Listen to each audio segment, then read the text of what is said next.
మరి నూతన సంవత్సరంలోకి అందరికీ కూడా అలాంటి యొక్క అవకాశం లేదండి. దేవుని యొక్క మహాకృప కదా. దయచేసి ఎవరు మాట్లాడకూడదు, ఇంకా వినాలా కొద్ది నిమిషాలు. కనుక దేవుని యొక్క కృప వాత్సల్యత ఎంత ఎక్కువగా ఉందంటే ఈరోజు మన అందరం కూడా ఇలాగా దేవుణ్ణి ఆరాధించడానికి ఆయన యొక్క సన్నిధిలో మనం అందరం కూడా అలా చేరి చక్కగా స్వేచ్ఛ ఆరాధన, మనకి ఎలాంటి రెస్ట్రిక్షన్స్ కూడా లేవు కదండి. మనకి ఏమన్నా ఆటంకాలు ఉన్నాయా? మనకి ఎవరు కూడా మన మీద ఒక నియంత లేరు, ఎవరు కూడా చేయకూడదు అనేది కూడా మనకి అలాంటిది ఆక్షేపించట్లేదు. కాబట్టి మనకు స్వేచ్ఛ ఉంది, సమయం ఉంది, దేవుని యొక్క కృప ఉంది. ఇన్ని ఉన్నప్పటికీ కూడా మీరు అవిధేయతను బట్టో లేకపోతే ఇంకేదో ఇతర కారణాలు బట్టో మీరు కానీ దేవునికి దూరం అయిపోయి దేవుని సమయాన్ని వ్యర్థపరుచుకుంటే, మరలా చెబుతున్నాను, అవకాశాలు అన్ని సందర్భాలు ఇవ్వడండి. అందుకనే ప్రకటన గ్రంథం 3వ అధ్యాయం 20వ వచనంలో దేవుడు ఏం చేస్తున్నాడట, ద్వారము వెలుపట ఏం చేస్తున్నాడట, తలుపు కొడుతున్నాడు కదా. అయితే తలుపు ఎవరైతే తీస్తారో వారితో దేవుడు ఏం చేస్తాడట, కలిసి భోజనం చేస్తాడట. తీయకపోతే వెళ్ళిపోతాడు. కనుక ఎప్పుడు కూడా పర్లేదులే, నా కోసం ఎదురు చూస్తాడు యేసు ప్రభు, బయటే ఉంటాడు కదా, ఎన్నిసార్లు కొట్టినా సరే పర్వాలేదు, తర్వాత నాకు అనుకూలంగా ఉన్నప్పుడు తెద్దాం అనుకుంటే అది కుదరదు. కనుక సమయాన్ని కాలయాపన చేయకండి, దయచేసి వినియోగించుకోండి, ఆశీర్వదించబడండి. హల్లెలూయా. రైట్. మరి దేవుడు మనలను ఈ రీతిలో ప్రవేశింపజేసినందుకు హల్లెలూయా. అందరూ గట్టిగా హల్లెలూయా. రైట్. కనుక మరి ఆ దేవుడు మనకి ఎంత చక్కటి యొక్క ఆధిక్యతనిచ్చాడో కదా. కనుక ఈ నూతన సంవత్సరంలో 2026 అయితే ప్రభు రాకడ ఎంత సమీపంగా ఉందో అనడానికి కొన్ని లెక్కలు ఉన్నాయండి. కానీ ఇప్పుడు నేను చెప్పదలుచుకోవట్లేదు అవన్నీ కూడా. చాలా కొంతమంది ప్రెడిక్షన్స్ ఎలా ఉన్నాయంటే 2032 ఆల్మోస్ట్ అంతా అయిపోతుందని కొన్ని లెక్కలు, ఆధారాలు, ప్రవచనాలతో కూడా వారు నిరూపిస్తున్నారు. అవన్నీ కూడా వింటున్నప్పుడు, చూస్తున్నప్పుడు నిజంగా మనం ప్రవచనాల్ని అర్థం చేసుకుంటే నిజంగా దేవుని రాజ్యానికి వెళ్ళాలనుకున్న వాడికి ఎంతో భయం వేస్తుంది. మరి మిగతా వాళ్ళ సంగతి నాకు తెలియదు, కానీ దేవుని రాజ్యానికి వెళ్ళాలనుకున్న వాడు నిజంగా భయపడతాడు. కనుక అంత సమీపంగా ఉన్నది. కానీ మీకు అలాంటి భయం అనేది నాకు మీ మొహంలో నాకు ఎక్కడ కూడా కనపడట్లేదు. ఏదో వచ్చామా వెళ్ళిపోయామా అన్నట్టుకుంటున్నారు. కానీ ఇలాంటి యొక్క మళ్ళా ఎంత చక్కగా కూలంకషంగా మాట్లాడుకొని చెప్పుకోవడానికి మనకు అవకాశం కూడా ఉండకపోవచ్చు ఇక మీదట. కనుక ఉండే సమయాన్ని మనం సద్వినియోగం చేసుకుందాం. హల్లెలూయా. సరే, అయితే మరి యొక్క నూతన సంవత్సరంలో వెళ్ళేటప్పుడు మనం ఏం చేయాలంటే కొన్ని యొక్క విషయాలు మనం గమనంలోకి తీసుకోవాలి. అదేంటంటే మొట్టమొదటిది మనం చూద్దాం. అదేంటంటే ఈ యొక్క ఒక 3 ప్రశ్నలు నేను మీకు వేస్తాను. ఈ 3 ప్రశ్నలు మనం ఒకసారి స్వపరీక్ష చేసుకుంటే మనకి అర్థమైపోతుంది మనం ఎలా ఉండాలి అనేది. మొట్టమొదటి ప్రశ్న ఏంటంటే ఏది తొలగించుకోవాలి, ఏవి తొలగించుకోవాలట, అలాగే ఏవి అలవర్చుకోవాలి. అంటే ఇది మొదటి ప్రశ్న. మనం ఏం తీసుకోవాలి, ఏమి మనలోంచి తీసివేయాలి, ఏమి మనలో చేర్చుకోవాలి అనేది మొదటి ప్రశ్న. మరి రెండో ప్రశ్న కూడా మనం చూస్తాం. ఏది తెరవబడినది, ఏది మూయబడినది, ఏది తెరవబడింది, ఏది మూయబడినది అనేది కూడా మనం చూడాలి. అలాగే మూడో ప్రశ్న కూడా మనం చూద్దాం. అదేంటంటే ఏది ముఖ్యమైనది, ఏది ప్రాముఖ్యమైనది. ఈ 3 ప్రశ్నలు. మొదటిది ఏంటండి? మొదటి ప్రశ్న ఏది తొలగించుకోవాలి, ఏది అలవర్చుకోవాలి. రెండోది ఏది తెరవబడినది, ఏది మూయబడినది. ఇంకా ఏది ముఖ్యమైనది, ఏది ప్రాముఖ్యమైనది. సరే, ఈ యొక్క 3 ప్రశ్నలు మనం ఒక్కసారి మనల్ని మనం వేసుకుంటే దానికి సమాధానం వెతకడానికి కూడా వాక్యాధారంతో మనం దాని సమాధానాన్ని కూడా వెతికితే మనం ఈరోజు ఈ యొక్క కూడిక అయిపోయినట్టే. చూద్దాం. మొదటి ప్రశ్నకి ఏవి తొలగించుకోవాలి, ఏవి అలవర్చుకోవాలి అన్న దాంట్లో చూస్తే ఇక్కడ ఎఫెసీ రాసిన పత్రికలో అపోస్తలుడు పౌలు గారు తెలియజేసిన కొన్ని యొక్క వాక్యపు వెలుగులో ఒక సత్యాన్ని మనం గ్రహిద్దాం. మొట్టమొదటిగా చూస్తే ఎఫెసీ రాసిన పత్రిక 4వ అధ్యాయము 22 నుంచి 24 వచనాలు చదవగలిగిన వారు కొంచెం మైక్లో చదవండి. కావున మునుపటి ప్రవర్తన విషయంలోనైతే మోసకరమైన దురాశ వలన చెడిపోవు మీ ప్రాచీన స్వభావమును వదులుకొని మీ చిత్తవృత్తి యందు నూతన పరచబడిన వారై నీతియు యథార్థమైన భక్తియు గలవారై దేవుని పోలికగా సృష్టింపబడిన నవీన స్వభావమును ధరించుకొనవలెను. రైట్, ఇక్కడ చూడండి, ఇక్కడ అపోస్తలుడు పౌలు గారు ఒక చక్కటి యొక్క సందేశాన్ని మనకి తెలియజేస్తున్నారు. నూతన సంవత్సరంలోకి ఎవరైతే వెళ్తున్నారో వారు చేయదగినది ఏంటో తెలుసా? మొట్టమొదటిగా మీ ప్రాచీన స్వభావమును వదులుకోవాలట. అదే కదా మన మొదటి ప్రశ్న. ఏది తొలగించుకోవాలి, ఏది అలవర్చుకోవాలి అనే మొదటి ప్రశ్నకి ఇక్కడ సమాధానం ఇస్తున్నారు. ఏం చేయాలట? మనం ఏమి తీసివేయాలంటే మీ ప్రాచీన స్వభావాన్ని మీరు తీసేయాలట. ప్రాచీన స్వభావం అంటే మీ యొక్క పాత ఒక స్వభావాన్ని, పాత స్థితిని మీరు తీసేయాలట. మీ జీవితంలో నుంచి పాత స్థితిని తీసేసి ఏమి ధరించుకోవాలట, ఏం అలవరుచుకోవడం అంటే ఇక్కడ చూడండి, ఇక్కడ ఏంటట? నీతియు యథార్థమైన భక్తి గలవారై దేవుని పోలికగా సృష్టించబడిన నవీన స్వభావము. నవీన స్వభావం అంటే కొత్త స్వభావము. అదే కదా యోహాను సువార్తలో 3వ అధ్యాయము, 4వ అధ్యాయము, 5వ అధ్యాయంలో మనకు ఒక వ్యక్తి కనిపిస్తాడు, బాప్తిస్మిచ్చు యోహాను. ఆయన యొక్క పరిచర్యని కానీ మీరు కానీ గమనించగలిగితే ఆయన ఏమంటాడంటే, ఎప్పుడు కూడా ఆయన నోట్లోంచి వచ్చిన ఒక మాట, మారు మనసు పొందండి, బాప్తిసం పొందండి, మారు మనసు పొందండి, బాప్తిసం పొందండి అని. ఇదే ఆయన యొక్క బోధ. కాబట్టి ఇక్కడ మారు మనసు అంటే ఇప్పుడు మీకున్న మనసు కాకుండా వేరొక మనసు. సో మీకు మారు మనసు పొందకుండా ఏ ఒక్కరు కూడా కొత్తగా జన్మించలేరు. దేవుడు కోరుకుంటున్నది ఏంటంటే, మీరు ఉన్న స్థితిలో మీరు అలాగే నా దగ్గరకు వచ్చేస్తే దానివల్ల ఉపయోగం లేదు.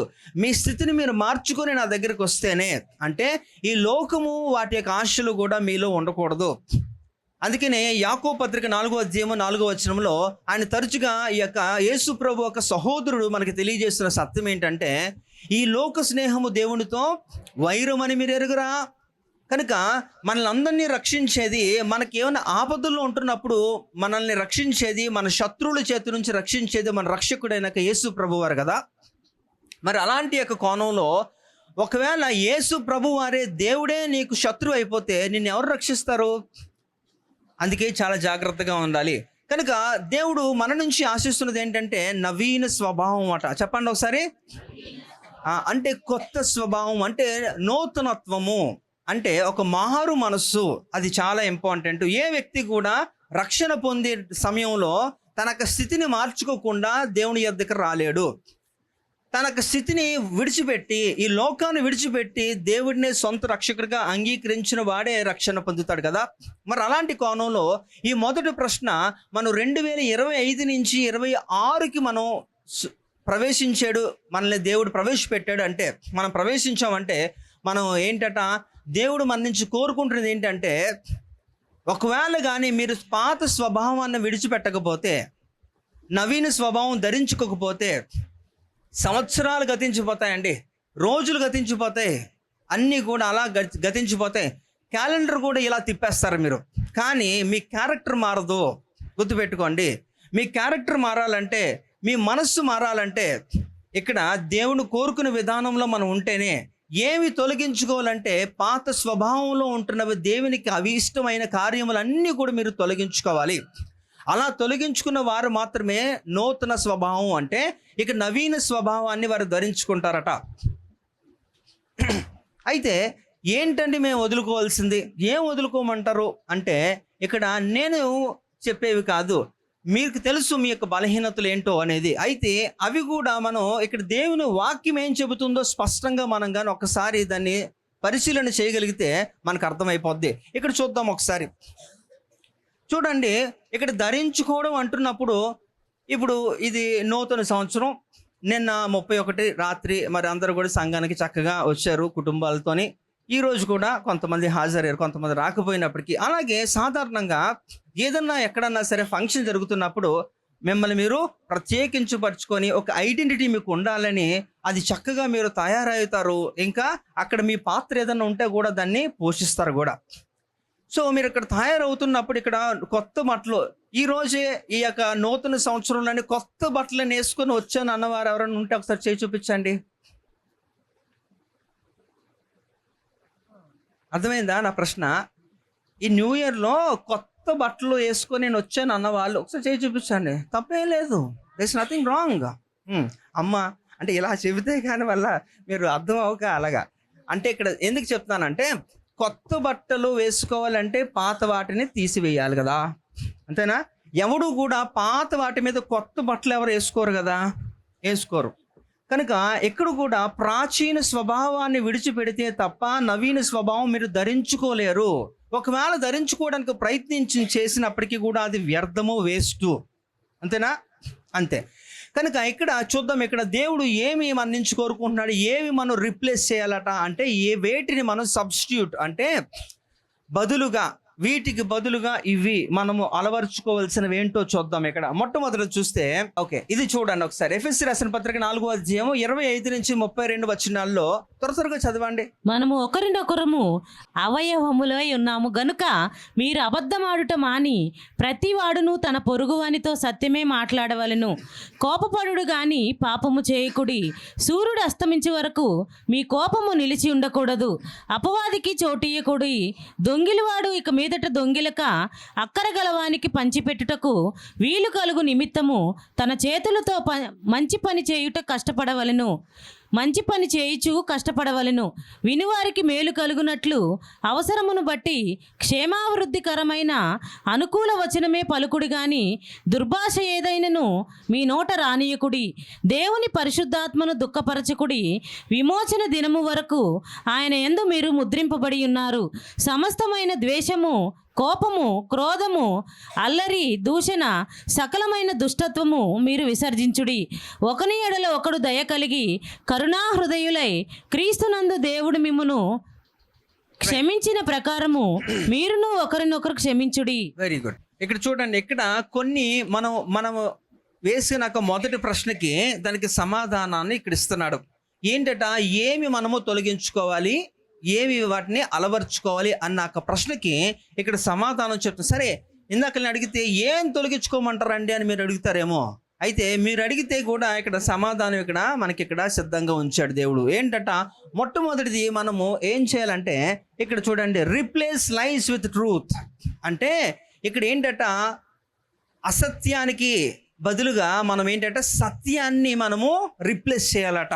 అంటే రిప్లేస్ అంటే చెప్పాను కదా, దానికి బదులుగా వీటిని, అది వదులుకొని దీన్ని పొందుకోండి అనేది. సో ఇక్కడ మనం అక్కడ చదివిన లేఖన భాగంలో ఉంటున్న దాంట్లో చూస్తే అబద్ధమాడుట విడిచిపెట్టమంటున్నాడు.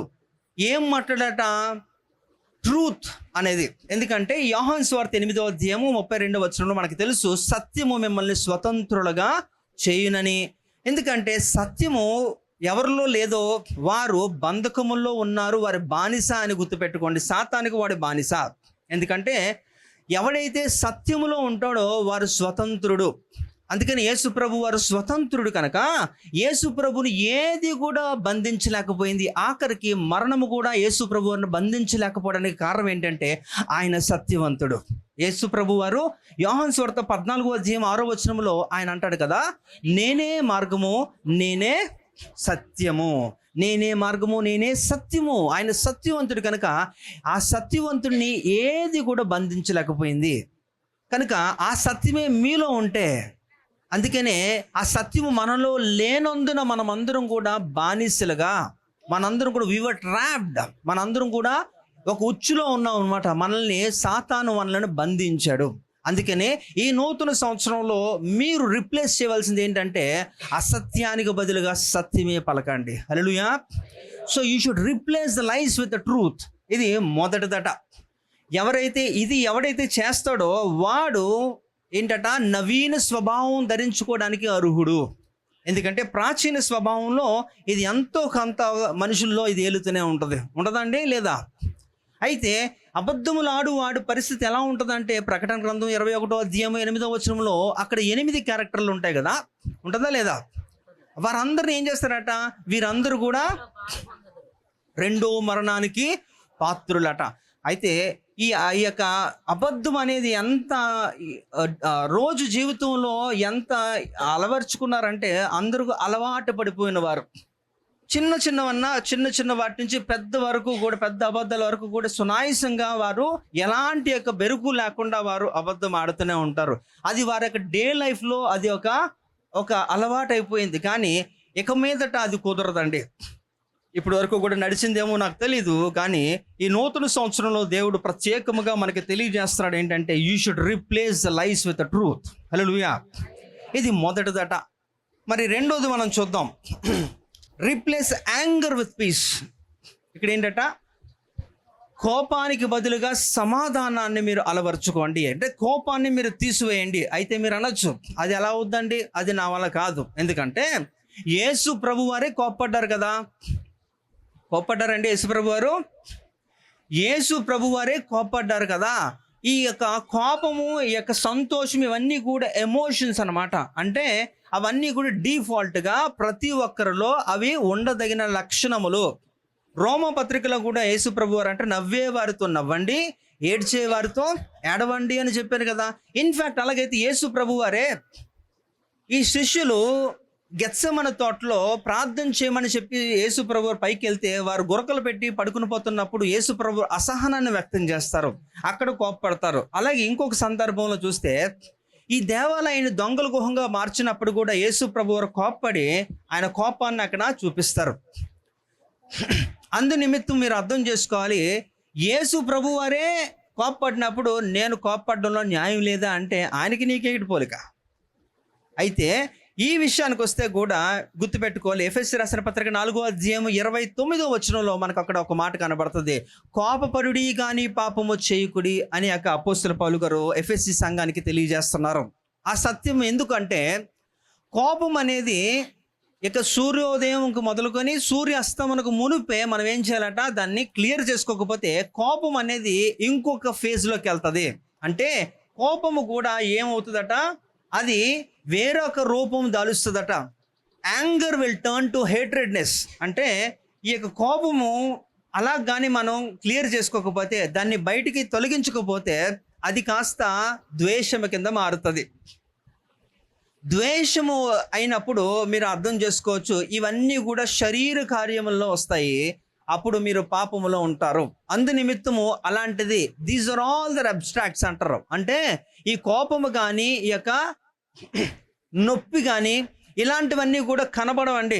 అవి మనం అనుభవించాలంతే. కనుక ఇక్కడ ఏం చేయాలట, మొదటిది ఏంటంటే మనము అసత్యాన్ని సత్యముతో మనము రిప్లేస్ చేయాలి. రెండోది ఏంటంటే కోపాన్ని మనము సమాధానముతో రిప్లేస్ చేయాలట. సో ఇక్కడ మళ్ళా చెబుతున్నాను, అంత సులువు కాదండి. మనం ఇక్కడ ఎవరన్నా షార్ట్ టెంపర్ పీపుల్ ఉన్నారా? తెలుసా షార్ట్ టెంపర్ అంటే? ఏమన్నా ఇలాగంటే చాలు, అమ్మ మామూలుగా ఉండదు వాళ్ళ పరిస్థితి. చాలా ఊరికే కోపం వచ్చేస్తుంటుంది అన్నమాట. అలాంటి వారు ఉంటారు. అయితే ఒకప్పుడు నేను చెప్తున్నాను కదా, ఒక 15 సంవత్సరాల క్రిందట నాకు చాలా షార్ట్ టెంపర్, చాలా అంటే చాలా. కానీ దాని మీద పోరాటం చేసి చేసి చేసి చేసి ఈరోజు నేను గెలవగలిగాను. హల్లెలూయా. కనుక అది ఒక రోజుల్లో ఎవడు కూడా దాన్ని పొందుకోలేడండి. దాని మీద నిరంతరము మనం పోరాటం చేయాలా.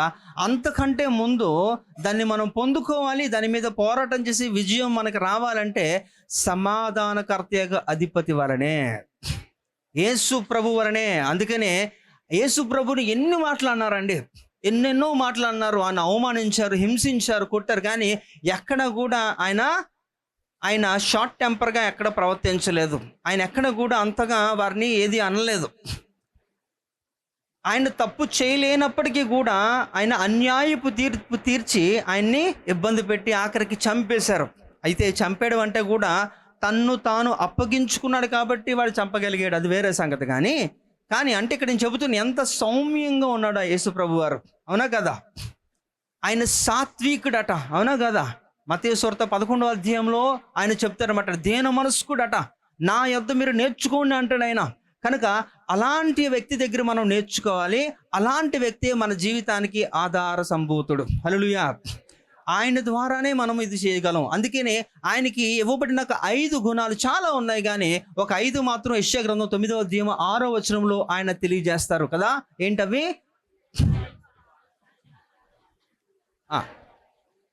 సమాధానకర్తయగు అధిపతి, అంటే సమాధానానికి ఆయనే అధిపతి.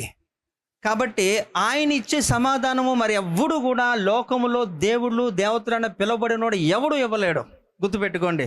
కనుక ఆయనతో మనకి సమాధానం. కనుక you need to replace your anger with piece. కాబట్టి మీ కోపాన్ని సమాధానంతో పూరించండి. హల్లెలూయా. అప్పుడే మీరు నవీన స్వభావం ధరించుకున్న వారు అవుతారు, ఈ యొక్క ప్రాచీన స్వభావాన్ని విడిచిపెట్టిన వారు అవుతారు. మరి 3వ చూద్దాం. ఇంకేమట మనం వదులుకోవాలట? You need to replace stealing with sharing. ఇక్కడ చూడండి, ఏమట మనం వదిలేయాలి? రీప్లేస్ స్టీలింగ్ విత్ షేరింగ్ అట. ఎందుకంటే నేను ఇందాక ఇవ్వబడిన లేఖన భాగంలో ఇవన్నీ కూడా ఉన్నాయి. మనం చదువుకున్నాం కదా, ఎఫెసీ రాసిన పత్రిక 4వ అధ్యాయము అవన్నీ కూడా 32 వరకు కూడా 25 నుంచి 32 విషయాల్లో అవన్నీ కూడా మనము ఏది వదలాలి ఏది పట్టుకోవాలి అనేది అక్కడ తెలియజేస్తున్నాడు. సరే, ఇక్కడ చూడండి, స్టీలింగ్ అంటే అమ్మా దొంగతనం. ఎవరున్నారు అక్కడ? సో ఇక్కడ ఒకడున్నాడండి, ఒకడున్నాడు, వాడి పేరు అపవాది. మనకు తెలుసు కదా. వాడికి బాగా తెలిసినవి 3 అంట, బాగా తెలుసు అంట. ఆడందులో ప్రొఫెషనల్ అనమాట. ఆడేం చేస్తాడంటే యోహాను సువార్త 10:10 కదా, ఒకటి కదా, ఎంత కరెక్ట్గా చెప్తున్నారు చూడండి. అంటే ఆడితో ఎంత బాండేజ్ ఉంది ఆడికి కదా, మీ అందరికీ మంచి సంబంధం ఉంది కదా. కనుక అపవాది ఈ 3 పనులు చాలా చక్కగా నైపుణ్యం కలిగిన వాడట, బాగా చేస్తాడట. అయితే వాడు ఎప్పుడు కూడా ఏం చేస్తాడంటే మీ నుంచి ఏదో దొంగిలించాలని చూస్తాడట. ఆడితో స్నేహం చేసినప్పుడు మీరు కూడా వాడిలాగా తెలియకుండానే మారిపోతూ ఉంటారు అన్నమాట. అందుకని ఏదో అంటారు, సహవాస దోషం అంటారు, తెలుసా? అంటారా? వాళ్ళు వీళ్ళు అయిపోతారట. నిజమే, పరిశుద్ధులు కూడా పాపులుగా అయిపోవచ్చు, అలాగే పాపులు కూడా పరిశుద్ధులుగా అయిపోవడానికి అవకాశం ఉంది. హల్లెలూయా. కాబట్టి మీరు ఏ లైన్ ఎంచుకుంటారు అనేది అది మీ మీద ఆధారపడి ఉంటుంది. అయితే ఇక్కడ you need to replace stealing with sharing అంటున్నాడు. ఇక్కడ ఏం చేయాలట? అక్కడ మనం చూస్తే 26-27 వచనాలు చదవండి. ఎఫెసీ రాసిన పత్రిక 4వ అధ్యాయం 26-27 వచనాలు. కోపపడుడి గాని పాపము చేయకుడి, సూర్యుడు అస్తమించే వరకు మీ కోపము నిలిచి ఉండకూడదు, అపవాదికి చోటియ్యకుడి, దొంగిలివాడు ఇక మీదట దొంగిలక. చూసారా? దొంగిలివాడు ఇక మీదట దొంగిలించక అక్కర గలవానికి పంచిపెట్టుటకు. అది చాలు, అక్కర గలవారికి పంచిపెట్టను. అంటే ఇప్పటి వరకు కూడా మీరు అలాగ దొంగతనం చేసే ఉంటారు, ఏవో నాకు తెలియదు. కానీ అయితే ఇప్పుడు మనం ఏం చేయాలట? దాన్ని విడిచిపెట్టి మీరు ఇతరులకి పంచేవారుగా ఉండాలట. అయితే మీరు అనొచ్చు, అసలు నేను ఏం దొంగిలిస్తున్నానండి, నేను ఎవరి ఇంటికి వెళ్ళి ఏం దొంగిలించానండి అని మీరు ప్రశ్న వేస్తారేమో. నాకు తెలుసు మీరు చాలా స్మార్ట్. అయితే నేను అనేది, దొంగిలించడం అంటే ఏదైనా విలువైన వస్తువులే కాదు, కానీ దేవుని సమయాన్ని మీరు దొంగిలిస్తున్నారు కదా. ప్రతి ఒక్కరు కూడా దేవుని యొక్క సమయాన్ని దొంగిలిస్తున్నారు. కొంతమంది గర్వాంధులైతే దేవుని యొక్క మహిమను కూడా దొంగిలిస్తున్నారు. ఇవన్నీ కూడా చాలా తీవ్రమైనవి. ఇవన్నీ కూడా సులువుగా పర్వాలేదు అనిపించే విషయాలు కాదండి. ఎందుకంటే దేవుని యొక్క మహిమను దొంగిలించి ఆయన యొక్క సింహాసనాన్ని ఆయన అధిరోహించాలనుకున్నాడు లూసిఫర్, అవునా? కానీ ఆడు అనుకున్నాడో లేదో, యెషయా గ్రంథం 14వ అధ్యాయం 12వ వచనం చూస్తే టక్కమని కిందకు వచ్చాడు, అంతే. ఆ థాట్ వచ్చింది, కిందకు వచ్చాడు. కనుక మనం ఎప్పుడు కూడా దేవుని యొక్క మహిమను కానీ దేవుని యొక్క సమయాన్ని కానీ దొంగిలించకూడదు. కనుక మీకు తెలియకుండానే మీరు చేస్తున్నారేమో, కానీ ఇక మీదట you need to replace the stealing with sharing. కాబట్టి ఏం చేయాలట? ఆ దొంగిలించడానికి బదులుగా మీరు ఏం చేయాలట? పంచిపెట్టండి. ఏం పంచిపెడతారంటే దేవుని యొక్క సువార్త పంచిపెట్టండి. హల్లెలూయా. దేవుని యొక్క ప్రేమను పంచండి.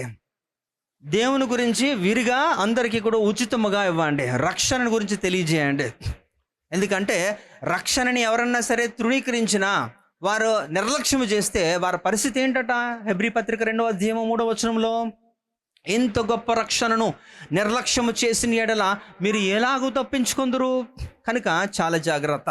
కాబట్టి ఇప్పటి వరకు కూడా మీరు ఏమన్నా సరే మీకు తెలియకుండానే దేవుని యొక్క సమయాన్ని మీరు దొంగిలిస్తే ఈ నూతన సంవత్సరంలో మీరు ఏం చేయాలంట, దానికి బదులుగా మీరు దేవుని యొక్క సువార్తని మీ ఇతరులకి పంచిపెట్టండి, దేవుని యొక్క ప్రేమను పంచిపెట్టండి. అప్పుడు మీరు నవీన స్వభావం ధరించుకున్న వారు అవుతారు. హల్లెలూయా. మరి ఇంకా చూద్దాం, ఇంకేం రిప్లేస్ చేయాలంటే, replace hurtful words with helpful words అట. అంటే ఇవన్నీ కూడా అందులో ఉన్న భాగమేనండి. 29-30 వచనాలు చూస్తే అక్కడ కొంతమంది ఎలా ఉంటారంటే ఎంతసేపు కూడా ఇతరుల్ని దూషించి ఇతరుల్ని గాయపరిచే మాటలే తప్ప వాడికి ఆదరణ కలిగించే మాటలు ఎప్పుడూ చెప్పడం. అందరూ ఉండకపోవచ్చు, కానీ కొంతమంది అయితే ఇలాంటి యొక్క స్వభావం కలిగి ఉన్నారు. అందుకని ఇక్కడ అపోస్తలుడు పౌలు ఏమంటున్నారంటే, మీరు నూతన సంవత్సరంలో నూతనంగా మీరు మారబోతున్నారంటే ఖచ్చితంగా మీరు ఇవి వదిలేయాలి. మన మొదటి ప్రశ్నకి ఇవన్నీ కూడా, మన మొదటి ప్రశ్న ఏవి తొలగించుకోవాలి, అంతే. ఏమి తొలగించుకోవాలో అవన్నీ మనం మాట్లాడుతున్నాం, ఏమి మనం పొందుకోవాలి, అలవర్చుకోవాలో, గెయిన్ చేసుకోవాలో అవి కూడా ప్యారలల్గా మనం మాట్లాడుతున్నాం. కనుక ఇక్కడ ఈ గాయపడే మాటలు, ఇతరుల్ని అవమానించే రీతిలో కొంతమంది చాలా హ్యూమిలేట్ చేస్తారు, చాలా తక్కువగా చూస్తారు వారిని.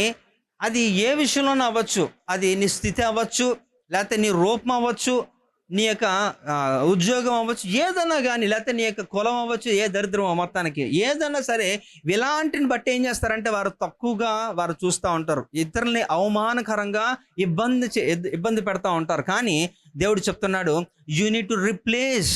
ఇలాంటి వాటికి వదిలేసి ఏం చేయాలట, ఆదరణకరమైన ఒక మాటలు మనం పలకాలట, ఇతరులకి ఒక కంఫర్ట్ ఇవ్వాలట. కాబట్టి ఇక మీదటి నుంచి ఈ నూతన సంవత్సరంలో మీరు దేవుడు మిమ్మల్ని సురక్షితంగా మిమ్మల్ని ప్రవేశింపజేశాడంటే దేవుని ఉద్దేశం ఏంటంటే మీరు ఇవి చెయ్యాలి. ఈ 2025 అంతా కూడా మేబీ ఇవన్నీ కూడా మీరు పట్టుకున్నారేమో, అందు నిమిత్తమే మీలో ఒక అంతటి యొక్క మీరు అనుకున్న స్థాయికి మీరు ఎదగలేకపోయారేమో. ఒకసారి పరిశీలన చేసుకోండి.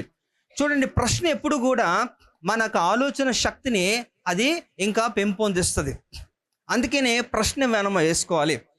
ఇంకా మనం మాట్లాడుకుంటే 1 కొరింథీ పత్రిక 11వ అధ్యాయంలో కూడా మనం చూస్తే, తన్ను తాను విమర్శించుకున్నవాడట ఎందులోకి వెళ్ళంట, తీర్పులోకి వెళ్ళడట. విమర్శ అంటే ఏంటట, you need to question yourself, examine yourself. కాబట్టి నువ్వు ప్రశ్న వేసుకొని నేను స్వపరీక్ష చేసుకుంటే నీకే అర్థమైపోద్ది. అందుకనే మెనీ ఆ టైమ్స్ ఐ టోల్ యూ, ఒకసారి ఏంటంటే ద బెస్ట్ జడ్జ్ అంటే మొట్టమొదటిగా యేసు ప్రభు వారే, అంతేనా? ఎందుకంటే ఆయన సృష్టికర్త, నన్ను కూడా ఆయన సృష్టించింది కనుక నీ స్థితి నా స్థితి కూడా సమస్తము ఎరిగిన దేవుడు కనుక ఆయన నుంచి ఎవరు కూడా తప్పించుకోలేరు. కనుక ఆయన ఒక మంచి తీర్పరి, ఆయన న్యాయవాది అనుకుంటే, రెండోది you are the best judge, మీకు మీరే తీర్పరలు, అవునా? ఎందుకంటే మీ గురించి మీకు తెలిసినంతగా ఇంకెవరికి తెలియదు కదా, నీ పక్కోడికి కూడా తెలియదు. కనుక అందుకనే గుర్తుపెట్టుకోండి, కొన్ని సందర్భాల్లో మీరు అనుకోవచ్చు ఏమి పర్వాలేదండి, ఏమి ఎవరికి తెలియదు అనుకోవచ్చు. కానీ గలతీయులకు రాసిన పత్రిక 6వ అధ్యాయము 7వ వచనంలో, మోసపడుకుడి దేవుడు వెక్కిరింపబడడు, మనుషుడు ఏమి విత్తునో ఆ పంటనే కోయును. కనుక ఎప్పుడు కూడా ఇది మన మైండ్లో పెట్టుకోవాలి. కనుక ఇతరులు మనం గాయపరిచే రీతిలో ఎప్పుడు కూడా ప్రవర్తించద్దు. ఈ నూతన సంవత్సరంలో ఒక చక్కటి నిబంధన చేసుకోండి. దేవా, మరి ఇంతవరకు కూడా నాకు ఏంటట, నోటి డాష్, మీకు తెలుసు అది, అందుకే నేను అలాగేనన్నా, పూరించండి, నోటి డాష్ అంటారు. కనుక ఇది కొంచెం జాగ్రత్తగా పెట్టుకోవాలి. ఇతరులను మాట్లాడేటప్పుడు కొంచెం జాగ్రత్తగా పెట్టుకోవాలి. అలా దూషించి ఇతరుల్ని అవమానకరంగా పిచ్చిగా మాట్లాడే దానికి బదులుగా ఆదరణ కలిగించే మాటలు మాట్లాడండి, ఆశీర్వదించబడండి. హల్లెలూయా. కాబట్టి you need to replace hurtful words with helpful words అట. ఇది మూడోది. మరి నాలుగోది ఏం రిప్లేస్ చేయాలట, ఐదోది ఇది. So replace bitterness with forgiveness. ఏంటట బిటర్నెస్ అంటే చేదు. ఈ చేదుని మన జీవితంలో, అందుకనే ఇక్కడ మనకి హెబ్రీ పత్రికలో అక్కడ మాట్లాడుతూ ఉంటాడు, చేదైన వేరు మొలవకుండా చూసుకోండి. దాని గురించి ఒకసారి మనం ఒక సర్మన్ కూడా చేస్తాం, మాట్లాడాం కదా, చేదైన వేరు గురించి. కనుక ఆ చేదైనది ఏదన్నా గోనియండి, ఏదైనా గో, దాన్ని మనం తీసి దానికి బదులుగా మనం ఏం చేయాలంటే ఇతరుల్ని క్షమించేవారుగా ఉండాలి. అందుకనే ఈ యొక్క 32వ వచనంలో ఎఫెసీ రాసిన పత్రిక 4:32 చూస్తే అక్కడ ఒక మాట ఉంటుందండి. ఏంటట, ఎఫెసీ 4:32లో ఒకని ఎడల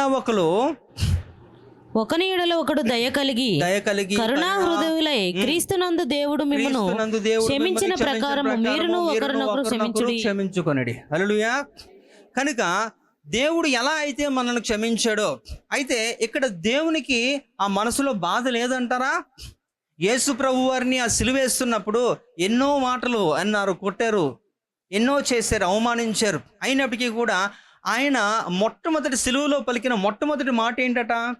తండ్రి, వీరేమి చేస్తున్నారో వీరు ఎరుగురు, వీరిని క్షమించండి అని దేవుడు అంటున్నాడు. కానీ మనకైతే అలాంటి యొక్క వింటున్నాం, చాలా సందర్భాల్లో విన్నాం. కానీ ఆ పర్టికులర్ సందర్భం వచ్చినప్పుడు మిమ్మల్ని ఎవరైనా సరే అలాంటి యొక్క స్థితిలోకి తీసుకుని వెళ్తే మాత్రం ఖచ్చితంగా అదే ఇప్పటికీ మీకు గుర్తురాదు.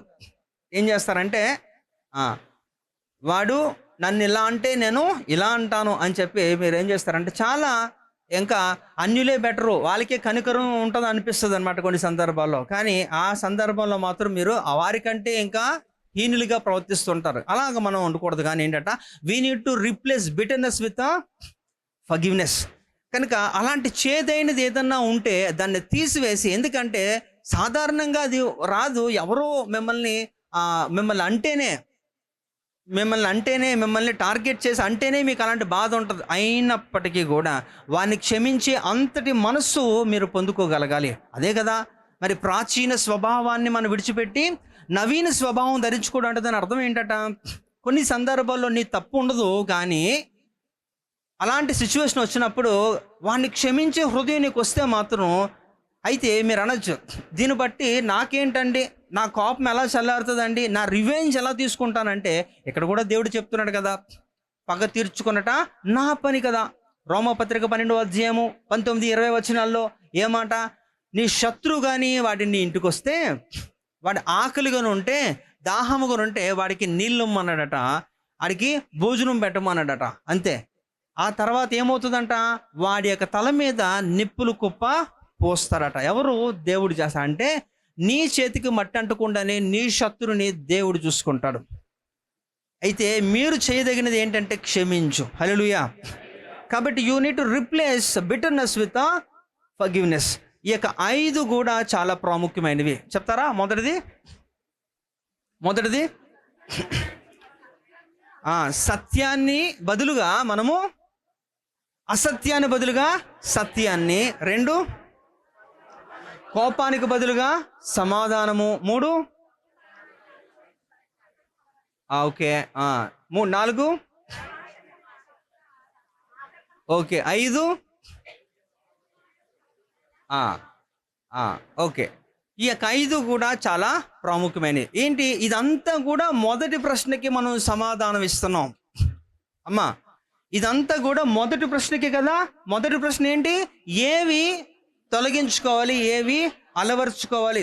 ఇప్పుడు రెండో ప్రశ్న ఏంటి? ఏది తెరవబడినది, ఏది మూయబడినది. ఇప్పుడు తెరవబడ్డం ఏంటి, మూయబడ్డం ఏంటంటే, ఇప్పుడు నేను మీకు ఒక చిన్న ఎగ్జాంపుల్ చెప్తాను. ఏంటంటే మనకు జీవితం అంట, ప్రతి ఒక్కరు కూడా మానవుల జీవితము it contains too many doors అట. అంటే మానవులకు జీవితం నిండా కూడా అనేకమైన తలుపులు ఉంటాయట. తలుపులు, ఓకే, డోర్స్. సో తలుపు ఎలా ఉపయోగపడుతుంది? తలుపు ఎలా ఉపయోగపడుతుంది మీ ఇంట్లో అమ్మా? కరెక్ట్గా చెప్పండి. తలుపులు ఎందుకు ఉంటాయి? ఉండాల్సిందేనా? ఎందుకు ఉండాలి? సెక్యూరిటీ. తలుపు ఉంటే అది ఓపెన్ అయితే మీరు లోపలికి ప్రవేశించడానికి ఉంటుంది కదా. ఒకవేళ మూసేస్తే వెళ్ళలేరు. ఇది కదా మామూలుగా. అయితే మనిషి యొక్క జీవితం అంతా కూడా తలుపులతో దేవుడు సిద్ధం చేశాడట, అనేకమైనవి. అయితే కొన్ని సందర్భాలు మీరు అర్థం చేసుకోవాల్సింది ఏంటంటే, ఇప్పుడు ఒక ఎగ్జాంపుల్ అనుకుందాం. మీరు 60 సంవత్సరాలు బ్రతుకుతున్నారు అనుకోండి. 60 సంవత్సరాల్లో దేవుడు మీ జీవితంలో ఒక 60 తలుపులు పెట్టాడు అనుకుందాం. ఓకే, ఈ 60 తలుపులు కూడా ఎలా ఉంటాయంటే, it is not all doors are open, at the same time it is not all doors are closed. అన్నీ తెరవబడలేదు, అన్నీ మూయబడలేదు. కొన్ని తెరిచినవి, కొన్ని మూయబడినవి ఉన్నాయి. అలాంటి సందర్భంలో మీరు ఏం చేసుకోవాలంటే, మీరు మొదటి సంవత్సరంలో తలుపు తెరవబడింది. ఆ తలుపు తెరవబడినప్పుడు ఆ తలుపులో మీరు ప్రవేశిస్తారు. అలా నడుచుకుంటూ వెళ్తున్నారు. ఆ కాస్త కొంత దూరం వెళ్ళిన తర్వాత అక్కడ చూస్తే ఒక తలుపు మూసింది. ఆ తలుపు మూసినప్పుడు మీరు ఏం చేస్తారు? తలుపు తెరవాలని అక్కడ కూర్చొని అలాగా ఇబ్బంది పడతా ఉంటారు. అయితే దేవుడు నేను సృష్టించినప్పుడు నీ జీవితంలో తలుపులు అనే అంశాన్ని పెట్టినప్పుడు మీరు గ్రహించవలసింది ఏంటంటే, అందుకనే నా ప్రశ్న ఏంటంటే, ఏది తెరవబడినది? అవునా? ఏది తెరవబడినది, ఏది మూయబడినది అంటే ఆ గ్రహింపు మీకు ఉండాలి. తలుపులు తెరిచే అంటే దానికి ఒక అర్థం ఉంటుంది, మూయబడినవి అంటే దానికి ఒక అర్థం ఉంటుంది. కాబట్టి మూయబడిన కూడా తెరవాలని మీరు ప్రయత్నం చేస్తే అది వ్యర్థము. కాబట్టి మనం తెలుసుకోవాలి. ఉదాహరణకి నేను చెప్తాను. ఇప్పుడు నోవా కాలంలో ఆ జలప్రళయం వచ్చినప్పుడు ఈ నోవా తర్వాత వారి కుటుంబము ఇంకా కొన్ని జంతువులు, పక్షులు ఇవన్నీ కూడా లోపలికి వెళ్ళిపోయిన తర్వాత తలుపు ఎవరు మూసారు? ఎవరండి? షోరా? దేవుడేనా మూసాడు? నోవా మూసాడా? 100% దేవుడే మూసాడు. అయితే దేవుడు మూసిన తలుపుని ఎవడు తీయలేడు కదా. అలాగే దేవుడు తీసిన తలుపుని ఎవడు మూయలేడు. అవునా? అది మీరు గ్రహించాలి. అందుకనే ప్రకటన గ్రంథం 3:8 ఒకసారి చదవాలి. నీ క్రియలను నేను ఎరుగుదును, నీకున్న శక్తి కొంచెమై ఉండినను నీవు నా వాక్యమును గైకొని నా నామము ఎరుగుననలేదు. ఇదిగో తలుపు నీ ఎదుట తీసియుంచి ఉన్నాను, దానిని ఎవడును వేయనేరడు. హల్లెలూయా. గుర్తుపెట్టుకోండి, ఈ నూతన సంవత్సరం అనేక తలుపు మీకు తెరవబడినది కనుక ఎవడు మూయలేకపోయాడు. హల్లెలూయా. మూసిన తలుపుని ఎవడు తెరవలేడు. గుర్తుపెట్టుకోండి. ఇక్కడ నోవా కాలంలో యేసు ప్రభువారు దేవుడు తలుపు మూసినప్పుడు అప్పుడు గ్రహించుకొని ఈ బయట ఉన్న వారందరూ కూడా ఏం చేస్తారట? ఆర్తనాదాలతో, ఏడుపులతో వాళ్ళు ఏం చేస్తారట? వచ్చి తలుపును కొడుతున్నారు. అప్పుడు ఒకవేళ కానీ నోవా కానీ మూసి ఉంటే ఖచ్చితంగా తెరిచేవాడు. మరలా చెబుతున్నా, నోవా కానీ మూసుంటే ఆ తలుపు తెరవగలడు. తెరిస్తే ఏమవుతుందంటే అందరూ సస్తారు కూడా. ఓకే, అందుకు నోవాకు అధికారం లేదు. అక్కడ దేవుడే తలుపును మూసాడు కనుక ఎవడో తెరవలేకపోయాడు. కనుక మరలా చెబుతున్నా, నీ జీవితంలో నువ్వు అనుకుంటున్నావేమో ఇది దేవుని చిత్తమని, ఇది నాకు ఇష్టమని, దీని కొరకే నేను ఏం చేస్తాను, ఎలాగన్నా సరే నేను సాధిస్తాను అని మీరు అనుకుంటే అది దేవుని చిత్తము కాదు అని కానీ దేవుడు కానీ మీకు తెలియజేస్తే, అయినను మూర్ఖంగా ఉంటే దాని యొక్క రిజల్ట్ ఎలా ఉంటుందంటే మీరు నాశనం అయిపోవడానికి అవకాశము చాలా ఎక్కువ ఉంటుంది. అందుకనే దేవుడు తెరిచిన తలుపుని ఎవడు మూయలేడు, దేవుడు మూసిన తలుపుని ఎవడు తీయలేడు. అందుకనే ఏది తెరవబడినది, ఏది మూయబడినది అనే యొక్క సత్యము మీరు తెలుసుకోవాలంటే, అది తెలుసుకోవాలంటే కూడా ఈ యొక్క అంత్యకాలములో మీ అందరికీ కూడా కావలసినది ఏంటో తెలుసా? 1 కొరింథీ పత్రిక 12:8-10 ఆత్మవరములు అక్కడ ఉంటాయి. అందులో ఒకటి శ్రేష్టమైనది ఏంటంటే ఆత్మల వివేచన వరము, ద స్పిరిట్ ఆఫ్ డిసర్న్మెంట్. అది తెలిస్తే ఏది మూయబడింది, ఇది మూసాడంటే ఇది నా జీవితంలో దేవుడు దీన్ని అలౌ చేయుడు, అయినా సరే నేను ఈ యొక్క తలుపు కావాలి, ఈ తలుపు తెరవాలి అని కూర్చుంటే సింపుల్గా టైం వేస్ట్ అయిపోద్ది. అది మీరు గ్రహించాలి. అంటే అక్కడ తలుపు మూసిందంటే అక్కడి నుంచి యూనిట్ టు మూవ్, అక్కడి నుంచి మీరు వెళ్ళిపోవాలి, ముందుకి కొనసాగాలి. అందుకనే కదా అపోస్తల పౌలు గారు ఇవన్నీ తెలిసిన వాడు కనుకే ఆయన అంటారనమాట, వెనకున్నవన్నీ మరచి ముందున్న వాటికే కదా గుర్తుపెట్టుకోండి. అంటే ఆయన జీవితంలో కూడా కొన్ని తలుపులు మూయబడ్డాయి. నేను చూపిస్తాను ఇప్పుడు ఏంటో. ఆయన మంచివాడా అంటే ప్రభువులోకి వచ్చినాక, అంటే అపోస్తల కార్యము 9:4 వచ్చినాక ఆయన పూర్తిగా మారిపోయాడు. అంతవరకు కూడా ఆయన దోషకుడు, హింసకుడు, హానికరుడు, పాపుల్లో ప్రధానుడు అని ఆయనే చెప్పుకుంటాడు కదా. మరి అలాంటి వ్యక్తి ఉన్నప్పుడు మారిపోయిన తర్వాత గొప్ప పరిచర్య, గొప్ప సేవ చేశాడు. ఆయన బ్రతికిందే క్రీస్తు కొరకు. ఆయన ఒక మాట కూడా ఫిలిప్పీ రాసిన పత్రిక 1:21 కూడా ఆయన తెలియజేస్తున్న సత్యం ఏంటి?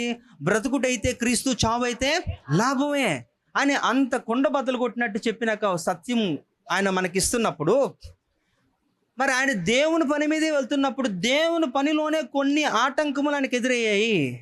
అదేంటో చూద్దాం. అపోస్తల కార్యం 16వ అధ్యాయంలో, అపోస్తల కార్యం 16వ అధ్యాయం 6-10 వచనాలు. ఆసియాలో వాక్యము చెప్పకూడదని పరిశుద్ధాత్మ వారి నాటంకపరిచినందున వారు పృగియ గలతీయ ప్రదేశముల ద్వారా వెళ్ళిరి. మూసియ దగ్గరకు వచ్చి బీతునియకు వెళ్ళుటకు ప్రయత్నము చేసిరి గాని యేసు యొక్క ఆత్మ వారిని వెళ్ళనీయలేదు. అంతటా వారు మూసియను దాటిపోయి త్రోయకు వచ్చిరి.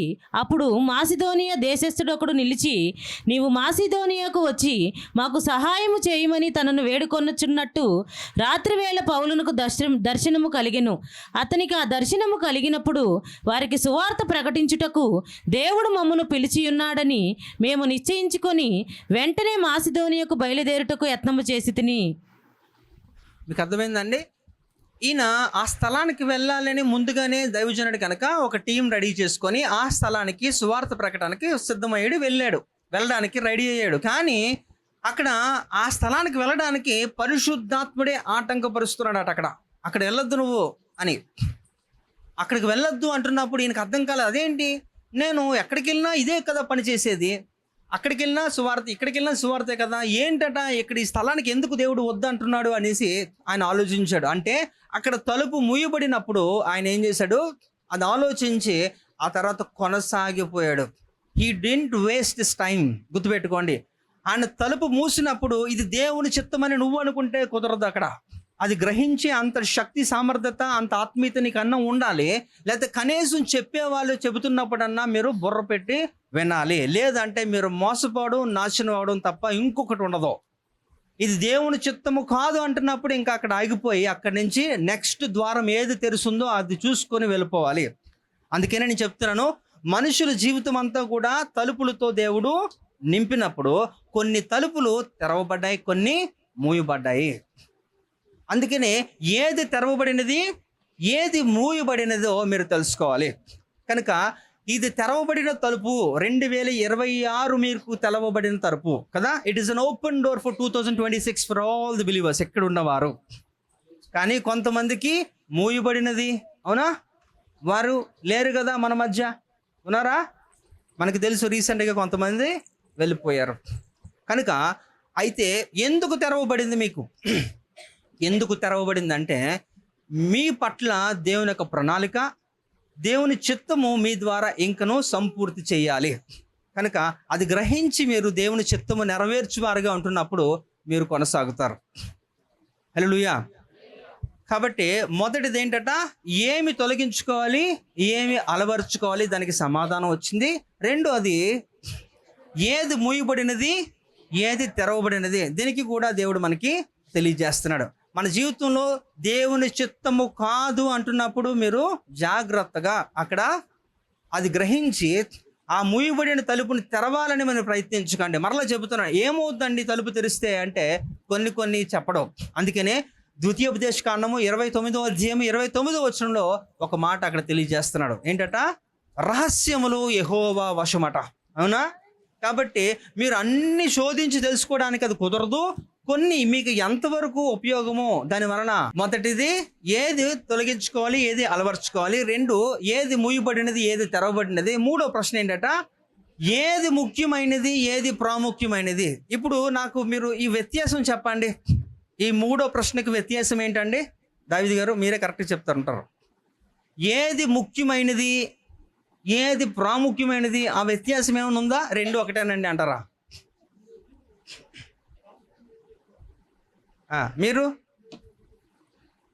మీకు అర్థమవుతుందా? నేను తెలుగే కదా మాట్లాడేది. ఈ మూడో ప్రశ్న చాలా సులువు కదా, అవునా మౌనిక? సులువేనా? మోషే, ముఖ్యమైనదా ప్రాముఖ్యమైనదా? ప్రాముఖ్యమైనదే. అంటే పక్కన ఒక లెటర్ చేర్చారు కాబట్టి అది ఎక్కువ, రైట్. కాబట్టి ఇక్కడ సరే, ఏది ముఖ్యమైనదో చూద్దాం, ఏది ప్రాముఖ్యమైనదో కూడా చూద్దాం. ఆ తర్వాత ఇక్కడి నుంచి ఆశీర్వాదంతో వెళ్ళిపోదాం. ఓకే, మీరు సరిగ్గా వెళ్ళదు అనుకోండి, ఆ తలుపు ఎప్పుడు కూడా తెరవదు. అది అలాగే మోస్తాం మేము. జాగ్రత్త. మత్తయి సువార్త 6వ అధ్యాయము 25 అలాగే 33. అందువలన నేను మీతో చెప్పున్నది ఏమనగా, ఏమి తిందుమో ఏమి త్రాగుదుమో అని మీ ప్రాణమును గూర్చి అయినను, ఏమి ధరించుకొందుమో అని మీ దేహమును గూర్చి అయినను చింతింపకుడి. కాబట్టి మీరు ఆయన రాజ్యమును నీతిని మొదట వెతుకుడి, అప్పుడు అవన్నీ మీకు అనుగ్రహింపబడును. సరే, ఇప్పుడు చూడండి, నా ప్రశ్నకి సమాధానం చెప్పండి ముందు. ఆ, దేవుడు మీ అవసరతలు తీరుస్తాడా లేక మీ కోరికలు తీరుస్తాడా? పోనీ దేవుడిని పక్కన పెట్టండి, మీరన్నా సరే ఇప్పుడు ఒక వ్యక్తి ఇంటికి వచ్చి, అయ్యా నాకు ఆకలేస్తుంది కొంచెం ఆహారం పెట్టు అంటే వాడికి ఆహారం పెట్టడానికి ఇష్టపడతారా? లేకపోతే ఇంకొక వ్యక్తి వచ్చి, అయ్యా నాకు ఒక బెంజ్ కార్ కావాలయ్యా నాకు అది కొంచెం ఇప్పించండి అంటే ఏం చేస్తారు మీరు? ఆ, అంటే ఏది ముఖ్యము? అయితే ఇక్కడ మీరు ఏమంటారంటే ఇక్కడ ఆహారమే ముఖ్యం కదా. ఇదే అంటే అవసరత కోరిక కంటే అవసరత ముఖ్యం కదా అలా అనుకుంటారు. కానీ ఇక్కడ ఏది ముఖ్యమైనది, ఏది ప్రాముఖ్యమైనది అంటున్నాడు. అయితే ఇక్కడ 33లో చూస్తే, కాబట్టి మీరు ఆయన రాజ్యమును నీతిని వెతుకుడి, అప్పుడు మీకు అవన్నీ కూడా అనుగ్రహించబడును. ఇక్కడ కాబట్టి మీరు ఆయన రాజ్యము, ఇక్కడ చాలా స్పష్టత ఇస్తున్నాడు. ఏంటంటే అంటే ఆయన రాజ్యము అని అలా మాట్లాడుతున్నప్పుడు పైన చూస్తే తిండి గురించి బట్ట గురించి మాట్లాడుతున్నట్టు కనిపిస్తుంది. ఆ విషయానికి వస్తే మీరు కూడా ఏకీపిస్తారు. ఏంటంటే yes, it is essential, it is necessary అంటారు కదా. వెరీ బేసిక్ కదా, తిండి బేసిక్ కాదా, బట్ట కాదా, ఇవన్నీ కూడా చాలా ముఖ్యమైనవే. కానీ వాటికంటే కూడా ఇది ప్రాముఖ్యము. అందుకని చూద్దాం, అక్కడ 12వ అధ్యాయము లూకాసు వార్తలో ఒక మాట ఉంటుంది. 12వ అధ్యాయం 23వ వచనం చూస్తే, ఆహారము కంటే ప్రాణము, వస్త్రము కంటే దేహము గొప్పవి కాదా? ఎందుకు అలా చెబుతున్నాడు? ఆహారం ముఖ్యమని మీరు అంటున్నారు, కానీ ఆహారానికంటే ఏమట, ఆహారం తినడం వల్ల మనకి ఏమొస్తుందంటే మన ప్రాణాన్ని మనం నిలబెట్టుకుంటాం, అవునా? అయితే ప్రాణము ఇక్కడ చూడండి, ఆహారము కంటే ప్రాణము, వస్త్రము కూడా ఇంపార్టెంట్, కానీ వస్త్రము కంటే ఇక్కడ దేహం. అంటే అసలు దేహమే లేకపోతే వస్త్రం ఎందుకు? అంతేనా? అంటే ఇక్కడ అర్థం చేసుకోవాల్సిన విషయం ఏంటంటే, మొదట ఆయన రాజ్యమును నీతిని వెతకాలట, ఆ తర్వాత అవన్నీ కూడా అనుగ్రహించబడతా. అంటే మనం ఎలాంటి వారం అంటే, మనుషులు అందరూ కూడా టెండెన్సీ ఎలా ఉంటుంది అంటే, అందరూ కూడా ముఖ్యమైనది వెతుకుతూ ప్రాముఖ్యమైన దాన్ని విడిచిపెట్టేస్తారు. ఆహారాన్ని వెతుకుతున్నే పనిలో వారు ఏం చేస్తారంటే వారి ప్రాణాన్ని పోగొట్టుకుంటారు. అందుకని కదా లూకాసు వార్తలో ఒక ధనవంతుడు వస్తాడు. ఆ ధనవంతుడి గురించి దేవుడు ఒక మాట చెప్తారంట, ఒకడు లోకమునంతటిని కూడా అంటే అందులో ఏముందండి? ఆహారం లేదా, బట్టలు లేదా, ఆస్తి లేదా, ఇవన్నీ కూడా సంపాదించు, కానీ అతి ప్రాముఖ్యమైనది ఏంటట? వాడి ప్రాణము, ఆత్మ కదా. అంటే మనం ముఖ్యమైన వాటిని వెతుకుతూ ప్రాముఖ్యమైన వాటిని విడిచిపెట్టేస్తూ ఉంటాం అనమాట. మనకి తెలియకుండానే మన ట్రాప్లో పడతాం. అందుకనే దేవుడు ఏం చెప్పాడు మత్తయి సువార్త 6:33లో, మొదట ఆయన రాజ్యము నీతిని ఆ తర్వాత ఏమన్నట, ముఖ్యమైనవన్నీ కూడా ప్రాముఖ్యమైనది మనము విడిచిపెడతాం. అది పొందుకునే లోపు చచ్చిపోతాం. అందుకనే చెబుతున్నాను, చాలా జాగ్రత్త. ఈ యొక్క 3 ప్రశ్నలు మనం గమనించాలి. మొదటి ప్రశ్న, ఏవి తొలగించుకోవాలి, ఏవి అలవర్చుకోవాలి? రెండోది, ఏది మూయబడాలి, ఏది తెరవబడాలి? మూడోది, ఏది ముఖ్యమైనది, ఏది ప్రాముఖ్యమైనది? ఈ యొక్క 3 ప్రశ్నలకి కానీ మీకు సమాధానం దొరికితే, ఈ నూతన సంవత్సరంలో ప్రభువు వారి యొక్క వాగ్దానాలు మీ జీవితంలో నిరంతరము కూడా దేవుడు వర్ధిల్లింపజేస్తాడు. హల్లెలూయా. మరి ఎవరికి ఎలాంటి వాగ్దానాలు వచ్చి నాకు తెలియదు. కొంతమంది కొంత చూపించారు, వాటి యొక్క అర్థాలు అడిగారు. కానీ నేను చెబుతున్నాను, ఈ యొక్క వాగ్దానాలు ఎప్పుడు కూడా ఎలా ఉంటాయంటే, ప్రస్తుత పరిస్థితిని బేస్ చేసుకొని దేవుడు వాగ్దానాలు ఇవ్వడు, లేకపోతే గతించిన కాలంలో వాటిని బట్టి నీకు వాగ్దానాలు ఇవ్వడు, భవిష్యత్తును ఉద్దేశించేస్తాడు. హల్లెలూయా కదా. మన దేవుడు ఏంటట, భవిష్యత్తులో ప్రయాణం చేస్తుంటాడు. భూత వర్తమాన భవిష్యత్ కాలంలో దేవుడు ఉంటాడు. అన్ని వేళలా కూడా ఆయన ఉంటాడు. అంటే ఇప్పుడు ప్రజెంట్ కాబట్టి ఈ ప్రజెంట్లోనే ఉంటాడంటే లేదు, పాస్ట్లో కూడా ఉన్నాడు, ప్రజెంట్లో ఉన్నాడు, ఫ్యూచర్లో కూడా ఉంటాడు. హల్లెలూయా. కాబట్టి వాగ్దానాలు ఎప్పుడు కూడా నెరవేర్పుకు రావాలి అంటే భవిష్యత్తుని చూసే దేవుడు ఇస్తాడు. అయితే కొంతమంది ఆ వాగ్దానాలు కూడా నెరవేర్చుకోవడంలో విఫలం అయిపోతూ ఉంటారు. ఎందుకంటే వారికి నిరీక్షణ ఉండదు, విశ్వాసం ఉండదు. అందుకే అలాంటి వారికి కూడా కొంతమందికి నేను చూశాను, నన్ను చూపించారు, మీరు నమ్మిన కొలది మీకు జరుగుతుందని, విశ్వాసాన కొలది జరుగుతుందని ఎవరికో చూపించారు నాకు. ఆ ఫెయిత్ గురించి మాట్లాడుతున్నారు. కనుక ఏమో మేబీ వారికి అది తక్కువ ఉందేమో. ఖచ్చితంగా దేవుడు అది పూరిస్తాడు. అయితే మీరు నమ్మండి, దేవుడు ఎంతన్నా నమ్మదగినవాడు కదండి, కాదా? మన దేవుడు నమ్మదగినవాడేనా? నమ్మదగినవాడు. మన దేవుడు పక్కోడికి చెప్పండి, సరైనవాడు అనండి. నీకు చాలిన దేవుడు అనండి. నాకు సరిపోయినవాడు అనండి. హల్లెలూయా కదా. మన దేవుడు నమ్మదగినవాడు, సరైనవాడు, నాకు చాలినవాడు. కనుక అలాంటి దేవుడు మనం ఆరాధిస్తూ పూజిస్తున్నప్పుడు మనకి ఏ కొదువు కొరత లేదు. హల్లెలూయా. కాబట్టి ఈ 3 ప్రశ్నలు ఈ నూతన సంవత్సరంలో మీరు ఒకసారి మిమ్మల్ని మీరు ప్రశ్నించుకోండి. దానికి ఉత్తరాలు కూడా మీరు వెతకండి. జవాబులు కూడా దేవుడు మనకి ఇచ్చేసాడు ఆల్రెడీ. కాబట్టి ఏది మనము వదులుకోవాలి, తొలగించుకోవాలి అనేది కొన్ని మనకు చెప్పాడు. ఒక 5 విషయాలు మాట్లాడాం. అలాగే మన జీవితంలో కొన్ని యొక్క ద్వారములు మూసాడు అంటే అది నీ యొక్క అభివృద్ధి కొరకు, నిన్ను క్షేమంగా ఉంచడం కొరకే మూసాడు. కానీ వెర్రి వారిలాగా, పిచ్చి వారిలాగా, మూర్ఖులలాగా ఎంత మాత్రము ఆ డోర్ దగ్గర టైం వేస్ట్ చేయకండి. ఎందుకంటే సమయము చాలా విలువైనది, జీవితము చాలా విలువైనది. కనుక ఎవరు కూడా కాలయాపన చేయకండి, ముందుకి కొనసాగిపోండి. హల్లెలూయా. మరి ఆఖరిగా మనం చూస్తే ఏంటట, ఏది ముఖ్యమైనది, ఏది ప్రాముఖ్యమైనది? ప్రాముఖ్యమైన విషయంలో మనము ముందుండాలి. ముఖ్యమైన విషయము వెతుకుతూ ప్రాముఖ్యమైన దాన్ని విడిచిపెట్టకండి. దానివల్ల మీరు నష్టం. ఎంత నష్టం అంటే సింపుల్గా దేవుడి దగ్గరకు వెళ్ళడమే అవ్వదు, అదే మిస్ అయిపోతారు. ఇంత భక్తి జీవితం ఎందుకు చేస్తామండి మనం? మనందరము కూడా ఒక దినాన్న నిత్యత్వములో దేవునితో పాటు ప్రభుత్వము చేయాలనేదే కదా మన కోరిక. మరి అదే మిస్ అయిపోతే ఎందుకు ఇవన్నీ కూడా? ఈ వాగ్దానాలు ఎందుకు? ఇక మీరు రావడం ఎందుకు? ఇవన్నీ కూడా. కనుక ఇవన్నీ కూడా వేస్ట్ అండి. రైట్.